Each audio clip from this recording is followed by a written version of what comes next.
اللہ الرحمن الرحیم نحمدہ ونصلی علی رسولہ الکریم اما بعد دینی مسائل کا سلسلہ وضو کے متعلق احکام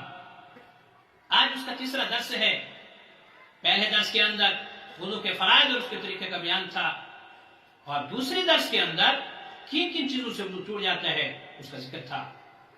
اور آج کے درس کے اندر وضو کے مکروہات کا ذکر ہے۔ علماء کرام فقہاء کرام نے وضو کے بہت سے مکروہات ذکر کیے ہیں، ہم ان میں سے چند کا تذکرہ کرتے ہیں، مذاکرہ کرتے ہیں۔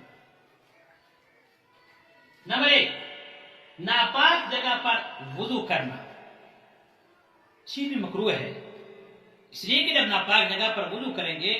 تو ناپاک چھینٹے جسم پر آئیں گے، بدن پر آئیں گے، اس لیے پاک سب جگہ پر وضو کرنا چاہیے۔ نمبر 2، پانی ضرورت سے زیادہ استعمال کرنا، نہ تو اس قدر زیادہ استعمال کریں اسراف میں پڑ جائیں، کراہت میں پڑ جائیں، اور نہ ہی اس قدر کم استعمال کریں کہ شک میں پڑ جائیں کہ وضو ہوا یا نہیں ہوا، وجہ خوش تو نہیں رہ گئی، اس لیے ضرورت کے مطابق پانی استعمال کرنا چاہیے۔ نمبر 3، گلے یعنی حلقوم کا مسح کرنا، گردن کے آگے والے حصہ حلقوم اس کا مسح کرنا، فقہاء کرام نے اس کو مکروہ لکھا ہے۔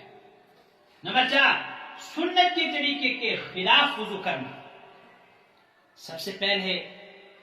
ہاتھ دھونے ہیں، مسواک کرنا ہے، کلی کرنی ہے، ناک میں پانی ڈالنا ہے، لیکن اگر ایک شخص پہلے پاؤں دھونا شروع کر دے، پھر مسح کرنا شروع کر دے،